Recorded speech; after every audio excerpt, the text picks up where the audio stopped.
बिस्मिल्लाहिर्रहमानिर्रहीम। आज हम पढ़ते हैं मसल्स के बारे में। अच्छा, मसल्स क्या होते हैं? देखिए, हम मूव करते हैं, मैं यहाँ से चल रहा हूँ या आप अपनी हाथों को मूव करते हैं। दरअसल ये जो मूवमेंट होती है किसकी मदद से होती है? मसल्स की मदद से होती है।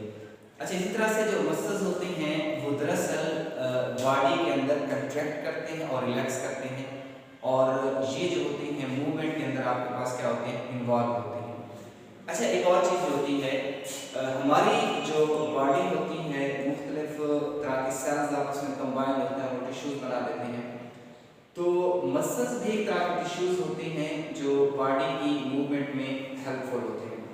दूसरी बात यह है कि हमारी बॉडी के अंदर बहुत सारे टिश्यूज़ होते हैं, बहुत सारे सेल्स होते हैं।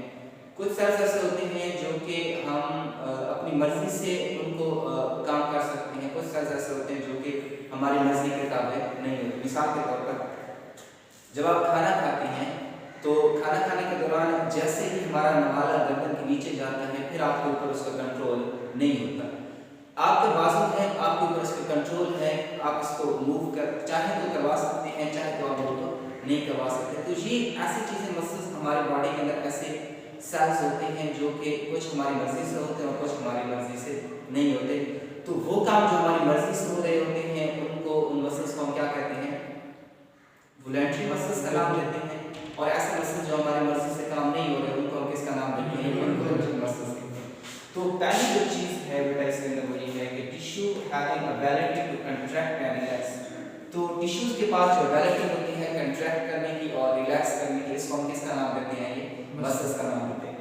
टाइप्स इसकी अगर हम देखें तो तीन बेसिक इसकी टाइप्स आपको मिल जाती हैं। स्मूथ मसल्स हैं, कार्डियक मसल्स हैं, और आपके पास क्या होते हैं? स्केलेटल मसल्स होते हैं। सबसे पहले टाइप्स के अंदर हमारे पास जो है वो है स्मूथ मसल्स। स्मूथ मसल के अंदर जो पहली चीज एक चीज ध्यान में रखने की, स्मूथ मसल्स हमारे जो स्टमक होता है उसके अंदर पाए जाते हैं। स्टमक में फूड की डाइजेशन जो हो रही है, जो भी फूड की डाइजेशन हो रही है वो आपकी मर्जी से नहीं हो रही, आप अपनी मर्जी से कंट्रोल नहीं कर सकते। तो स्मूथ मसल इसके अंदर पहली जो चीज है वो आपके पास कौन सी होगी? वो इनवॉलंटरी होती है। मतलब ऐसे मसल्स होते हैं जिनका हमारे ऊपर कोई कंट्रोल नहीं होता, वो अपनी मर्जी से क्या करते हैं? वो काम करते हैं। तो हम क्या कहते हैं? इनवॉलंटरी करते हैं। दूसरा इसका एक टेप पड़ गया, इसकी डायग्राम देखिए बेटा, इस तरह की इसकी डायग्राम होती है, ये देखिए।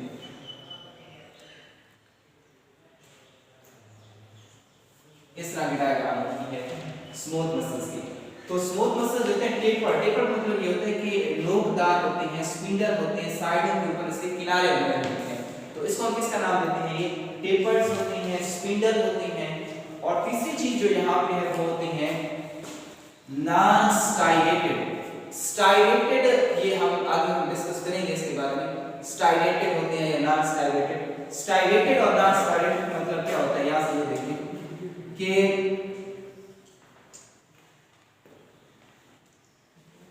असल में जो हमारे मसल्स जो हमारे बॉडी के अंदर पाए जाते हैं उसके अंदर लाइट और जो डार्क होते हैं वो बैंड होते हैं दरअसल उसके अंदर। अब ये देखें इसके अंदर ये कौन सा है? ये डार्क है। इसके बाद आपके पास ब्राइट हो गया, फिर आपके पास कौन सा हो गया? ये डार्क हो गया, और डार्क के बाद फिर आपके पास कौन सा हो गया? ये ब्राइट हो गया। तो ये कुछ मसल्स ऐसे होते हैं जिसके अंदर ये बैंड्स पाए जाते हैं, लेकिन कुछ मसल्स ऐसे होते हैं जिसके अंदर ये बैंड्स नहीं पाए जाते। तो जिन मसल्स में ये बैंड पाए जाएंगे उनको हम क्या नाम देंगे? स्टाइलेशन। ये स्टाइलेशन होती है। लेकिन ये जो ऐसे मसल्स जो स्मूथ मसल्स होते हैं नॉन स्टाइलेटेड होते हैं, इसका मतलब क्या होता है कि यहाँ पे कोई ऐसे बैंड्स नहीं पाए जाते, लाइट बैंड भी नहीं होते और डार्क बैंड भी नहीं होते। तीसरी चीज बेटा ये होती है कि इसके अंदर सिंगल न्यूक्लियस होता है, कि यूनी न्यूक्लियस होता है, कि पूरे सेल्स के अंदर जो आपके पास स्मूथ मसल्स हैं ओनली वन न्यूक्लियस क्या होता है? ये प्रेजेंट होता है। तो ये कुछ कैरेक्टरिस्टिक्स हैं इसकी स्मूथ मसल्स की। स्टमक में पाए जाते हैं, इनवॉलंटरी होते हैं, स्पिंडल होते हैं, टेपर्ड होते हैं, और आपके पास क्या होते हैं? यूनी न्यूक्लियस होते हैं, सिंगल न्यूक्लियस होते हैं। कार्डियक मसल्स जैसा कि नाम से जाहिर है कहाँ पे पाए जाएंगे? ये हार्ट के मसल्स होते हैं। हार्ट के अंदर कार्डियक मसल्स पाए जाते हैं। और ये मसल जो होते हैं ये आपके पास कौन से होते हैं, ये इनवॉल्यूंटरी। क्या मतलब इसका, मतलब आपकी हार्ट बीट हो रही है वो आपकी मर्जी से नहीं हो रही, ठीक है ना, ये इनवॉल्यूंटरी मसल्स हैं। स्टाइलेटेड होती हैं, क्या मतलब डार्क एंड ब्लैक वो सिंगल न्यूक्लियस होता है और इसकी ब्रांचेस, ये अगर इसकी डायग्राम बनाए तो इसकी कुछ इस तरह से डायग्राम होती है।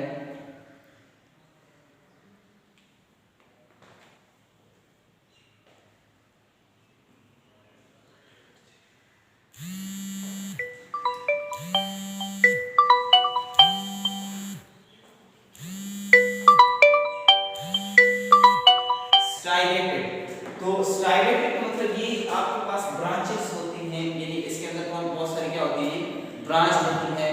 क्लियर हो गया, ये देखिए ब्रांच की फॉर्म में क्या होती है, ये मौजूद होती हैं। अच्छा, लास्ट हमारे पास होते हैं स्केलेटल मसल्स। स्केलेटल मसल्स हमारे बोन्स के अंदर, हमारे जो आर्म्स हो गए, लेग्स हो गए, इसके अंदर पाए जाते हैं और वॉलंटरी होते हैं। आप इसको अपनी मर्जी से कंट्रोल कर सकते हैं, आप चाहे तो इनको मूव करवा सकते हैं और चाहे तो इनको मूव नहीं करवा सकते। स्टाइलेटेड होते हैं, क्या मतलब डार्क बैंड्स और लाइट बैंड्स के अंदर पाए जाएंगे। मल्टी न्यूक्लियस होते हैं, इसके अंदर बहुत सारे क्या पाए जाते हैं, न्यूक्लियस पाए जाते हैं। सिलेंड्रिकल या राड शेप, इसकी डायग्राम जो इस तरह से होती है, ये आपके पास क्या होते हैं, ये सिलेंड्रिकल होते हैं या राड शेप होते हैं, इस तरह के होते हैं ये। और लास्ट में इसके साथ ये होता है कि ये बोन के साथ अटैच होते हैं। इसके साथ अटैच होते हैं ये। हम जो चैप्टर पढ़ रहे हैं बेसिकली हम चैप्टर पढ़ रहे हैं स्पोर्ट्स एंड मूवमेंट का, तो हमारा जो कंसर्न होगा वो स्केलेटल मसल्स के साथ होगा। तो हम जो डिटेल यहाँ पे देखेंगे तो स्केलेटल मसल्स की ओनली डिटेल्स देखेंगे आपकी बुक में डिस्कस की गई है।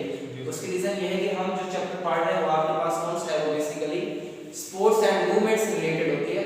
तो स्पोर्ट्स एंड मूवमेंट जो होती है वो स्केलेटल मसल्स में होती है, स्पोर्ट्स मसल्स में नहीं होती और कार्डियक मसल्स में भी नहीं होती। इसी को हम फर्दर आगे क्या देखते हैं, उसकी डिटेल्स देखते हैं। तो लेट्स सी, हम देखते हैं स्केलेटल मसल्स, इसका स्ट्रक्चर कैसे होता है, डायग्राम कैसे होती है।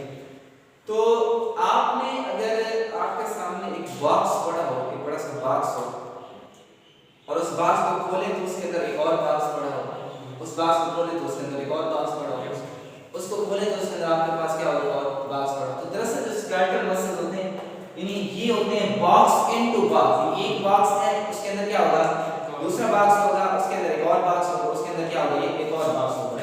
यानी ये सिंपल सी डायग्राम है। ये देखें, ये मसल्स हैं, स्केलेटल मसल्स का एक स्ट्रक्चर है।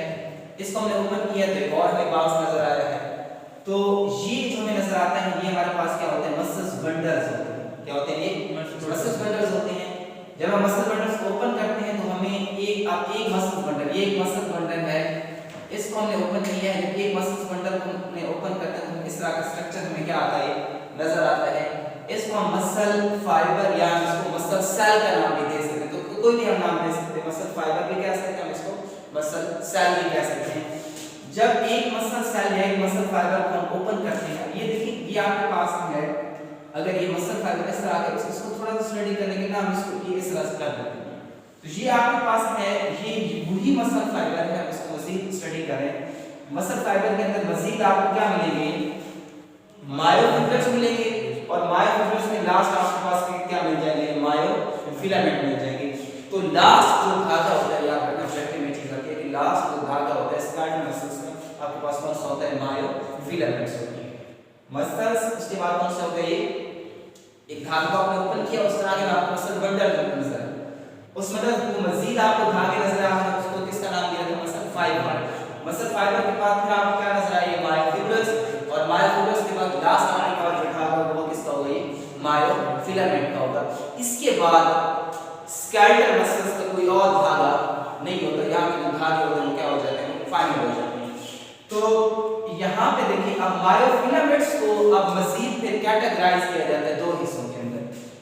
दो हिस्से इसकी शाखा होती है, एक्टिन होता है और दूसरा क्या होता है, मायोसिन।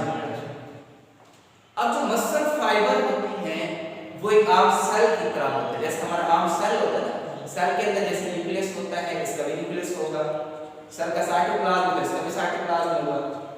सेल के अंदर कौन सी चीज होती है, माइटोकॉन्ड्रिया होता है, उसका भी माइटोकॉन्ड्रिया होगा।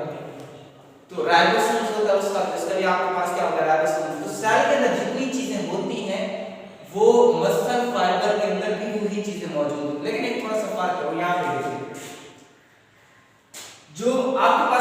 जो सेल होता है उसकी जो दीवार होती है उसको आप किसका नाम देते हैं? सेल मेम्ब्रेन का। सेल की मैं बात कर रहा हूं, सेल की जो दीवार होती है उसको आप किसका नाम देते हैं? सेल मेम्ब्रेन का। लेकिन जो मसल फाइबर होंगे उसकी जो सेल मेम्ब्रेन होगी उसको आप किसका नाम देंगे? Cell membrane. इसको आप किसका नाम देंगे? Sarcolemma. Cell membrane of muscle fibre is known as sarcolemma. Clear? Sarcoplasm, इसका जो साइटोप्लाज्म होगा, अब यहाँ से पूछ लेता है कि व्हाट इज द सार्कोप्लाज्म, आप कहेंगे साइटोप्लाज्म ऑफ मसल फाइबर। ये साइटोप्लाज्म ऑफ मसल फाइबर, इससे जो साइटोप्लाज्म ऑफ इसका नाम देंगे सार्कोप्लाज्म का नाम देंगे। इसके बाद होता है सार्कोप्लाज्मिक रेटिकुलम, इसके अंदर जो आपके पास पाए जाते हैं एंडोप्लाज्मिक रेटिकुलम, क्या चीज पाई जाती है? एंडोप्लाज्मिक रेटिकुलम, आप उसको किसका नाम देते हैं? सार्कोप्लाज्मिक रेटिकुलम का नाम देते हैं। स्टोर्ड, इसके अलावा लास्ट में स्टोर्ड ग्लाइकोजन भी इसके पास क्या होते हैं? स्टोर होती हैं। तो ये जो ग्लाइकोजन होते हैं ये फिर उसको एनर्जी मूवमेंट के लिए, देखिए मूवमेंट की एनर्जी चाहिए होती है ना, ग्लाइकोजन अब ब्रेक डाउन होगी, ग्लूकोज में ब्रेक डाउन होगी, स्टोर्ड ग्लाइकोजन मौजूद होते हैं तो उसको क्या देते हैं? वो एनर्जी प्रोवाइड करते हैं। तो चार चीज आपके पास होंगी। सार्कोलीमा क्या होता है? Cell membrane, cyto muscle fibre. Sarcoplasm क्या हो गया आपके पास? Cytoplasm of muscle fibre. Sarcoplasmic reticulum आपके पास क्या हो गया? Endoplasmic reticulum of muscle fibre. And इसके लास्ट में आपके पास क्या होता है? स्टोर्ड ग्लाइकोजन मौजूद होते हैं। तो ये चीज आपके पास है, ये स्ट्रक्चर आपके पास मौजूद हो गया। उसके बाद हमने ना ये बैंड्स की हमने बात की थी कि बैंड्स होते हैं, लाइट बैंड्स होते हैं, डार्क बैंड्स होते हैं। उसकी हम डिटेल थोड़ा सा यहाँ पे इसको देखते हैं। तो यहाँ पे अगर हम इसकी देखें, हमारे पास ना दो तरह के बैंड्स होते हैं। हमने ये बात कही कि फिलामेंट्स, मायोफिलामेंट्स दो तरह के एक्टिन होते हैं, दूसरे हमारे पास कौन से होते हैं? मायोसिन होते हैं। तो एक्टिन हमारे पास होते हैं, यानी एक्टिन जो होते हैं वो थिन होते हैं, पतले धागे होते हैं, और जो मायोसिन होते हैं आपके पास कौन से होते हैं? ये थिक होते हैं, मोटे धागे होते हैं। अगर आप यहाँ पे इधर इसको देखें, इसको इधर जूम करें इसको। अच्छा, अगर यहाँ पे इसको देखें तो यहाँ पे ये आपके पास क्या होता है? ये मोटे धागे आपको नजर आ रहे हैं।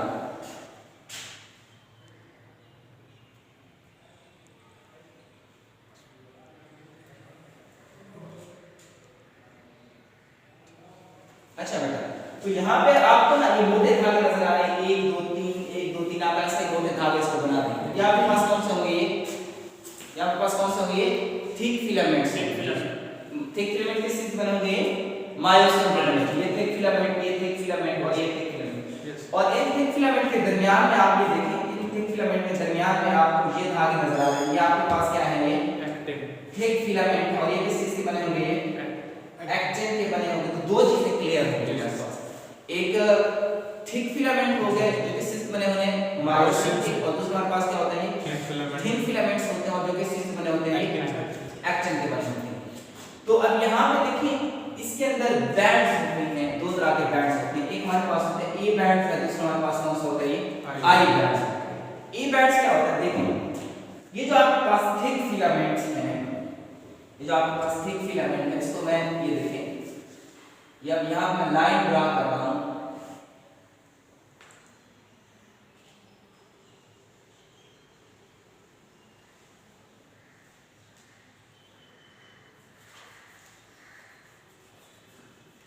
अच्छा ये देखिए, तो यहाँ पर एक लाइन ड्रा की है।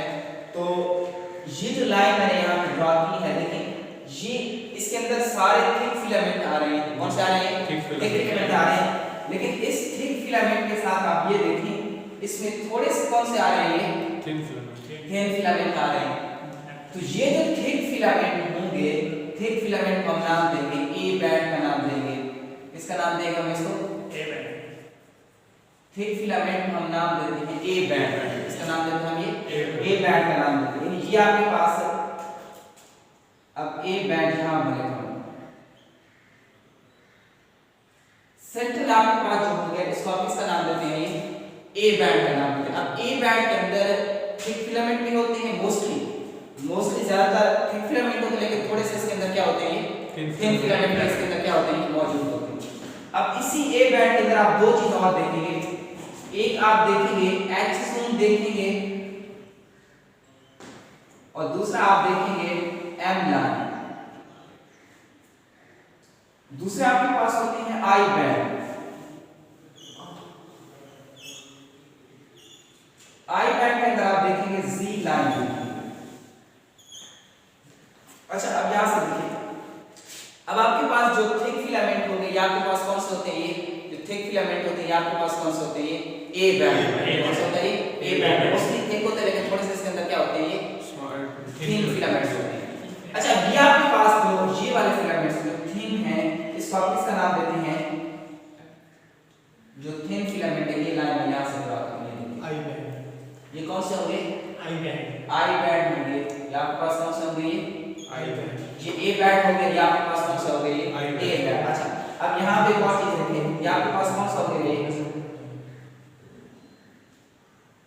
ये आपके पास कौन सा हो गया, ए बैंड। ये आपके पास ए बैंड। ए बैंड और ये आपके पास कौन सा हो गया, ये आई बैंड। तो दो बैंड आपके पास क्लियर हो गए, ए बैंड हो गया और दूसरा आपके पास कौन से हो गए, आई बैंड। ए बैंड के अंदर सारे थिक आएंगे, थोड़े से क्या आएंगे, थिन आएंगे, लेकिन आई बैंड के अंदर सारे क्या आएंगे, थिन फिलामेंट आएंगे। अब इसके अंदर हमें दो चीजें देखनी है, एक चीज हमें देखना है कि एच ज़ोन क्या होता है, दूसरा एम लाइन क्या होती है। अब इसके अंदर ये देखिए कि जो आपके पास थिक फिलामेंट है, इसको मैं सेंटर में ये देखिए, इसको दो हिस्सों में डिवाइड कर देता हूं। ये देखिए, इसको हमने दो हिस्सों में डिवाइड कर दिया, जिसके अंदर सारे आपके पास दो लाइन हमने ड्रा की है और इस दो लाइनों के अंदर सारे आपके पास थिक फिलामेंट्स आ रहे हैं। कौन से आ रहे हैं, थिक फिलामेंट्स आ रहे हैं। इसको आप नाम देते हैं एच ज़ोन। इसका नाम देते हैं एच ज़ोन। एच ज़ोन जो होता है ना, ये ग्रीक वर्ड है, हेले से निकला है, जिसका मतलब होता है ब्राइट।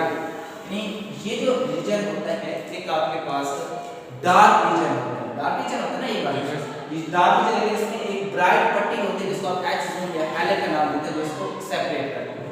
ये आपके पास कौन सी होगी, एच ज़ोन होगी, जो दो लाइनों को आपस में ये इसको ये क्या करेगा, सेपरेट करेगा। दूसरा देखिए, एच ज़ोन के अंदर एक लाइन होती है, ये एच ज़ोन के अंदर एक लाइन होती है, इसको आप इसका नाम देते हैं, ये एम लाइन का नाम देते हैं। एच ज़ोन के अंदर एक लाइन होती है जिसको सेपरेट करती है, इसको आप इसका नाम देते हैं एम लाइन का।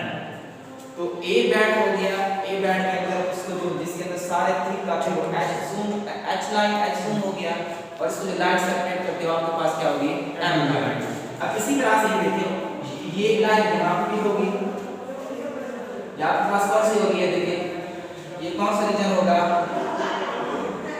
ये रीजन आपके पास कौन सा होगा, एच ज़ोन होगा। ये आपके पास एच ज़ोन और एच ज़ोन के अंदर जो लाइन होगी, ये कौन सी लाइन होगी, एम लाइन। तो ये एम लाइन आपके पास क्या होगी, क्लियर होगी। अब ये आपके पास कौन सा होगी, ए बैंड डार्क रीजन होगी। दूसरा हमारे पास होता है लाइट रीजन, आई बैंड होता है। अब आई बैंड कौन सा है, ये जिसमें सारा थिन वाला आपके पास कौन सा है, आई बैंड है। अब यहाँ पे इस एक लाइन होती है जो इस आई बैंड को सेपरेट कर देती है, इसको आप किसका नाम देते हैं, ये एक ये हो गया। दूसरा यहाँ मैं ड्रा कर रहा हूँ, देखिए इसको सेपरेट कर रही है, इसी तरह से ये लाइन है इसको सेपरेट कर रही है, इसको आप किसका नाम देते हैं, जी लाइन। जी लाइन। Very good. तो ये आपके पास कौन सी हो गई है, जी लाइन। ये आपके पास जी लाइन, ये आपके पास कौन सी होगी, जी लाइन, ये आपके पास जी लाइन। तो दो चीजें हमारे पास क्लियर होगी, ए बैंड हो गया, दूसरा हमारे पास कौन सा हो गई, आई बैंड। ए बैंड कौन से होते हैं, थिक रीजन्स होते हैं और इसको दो इसमें सेपरेट करता है, एक एच ज़ोन होता है और जो दरमियान वाली पट्टी होती है जिसको सेपरेट करता है, एम लाइन करता है। और थिन आपके पास कौन सा होता है, ये आई बैंड होता है, लाइट बैंड होता है और इसमें लाइन सेपरेट करके इसको हम किसका नाम देते हैं, जी लाइन। अच्छा, एक और चीज है, जो आपके पास ए बैंड होता है ना, ए बैंड वो होता है एन आइसोट्रोपिक होता है। क्या होता है वो, एन आइसोट्रोपिक, मतलब ये कि वहां से लाइट पास नहीं हो, इसको किसी तरह से इसको डाल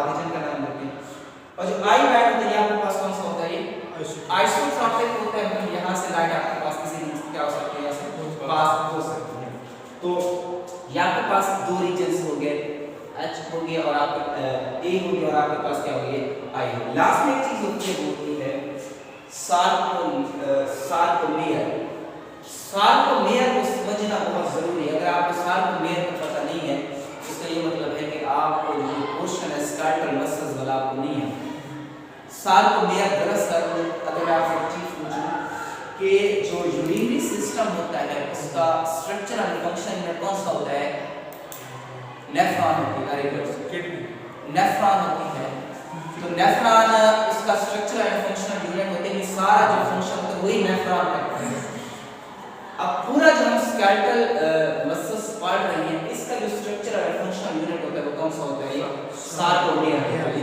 सार्कोमेयर आपके पास है, इसका स्ट्रक्चरल एंड फंक्शनल यूनिट होता है सार्कोमेयर। और सार्कोमेयर कहां पे होता है, आखिरी बात, सार्कोमेयर जो है ये देखिए ये जी लाइन है और ये भी आपके पास क्या है, ये जी लाइन है। इन दो जी लाइन के दरमियान में आपको सार्कोमेयर मिल जाएगा। ये देखिए दो जी लाइन के दरमियान में सार्कोमेयर क्या होगी, क्या होगी, बिटवीन टू सक्सेसिव जी लाइन। जी लाइन। तो दो चीजें यहाँ पे होती हैं, स्ट्रक्चरल एंड फंक्शनल यूनिट होता है और इसके साथ आपके पास क्या होता है कि ये जो होती है between the two G line, दो जी लाइन के दरमियान में क्या होती है, मौजूद होती है। तो इसको आप इसका नाम देते हैं सार्कोमेयर्स का नाम। इसको रिपीट कर लेना, देख लेना, इंशाल्लाह नेक्स्ट हम जो है वो स्लाइडिंग फिल्म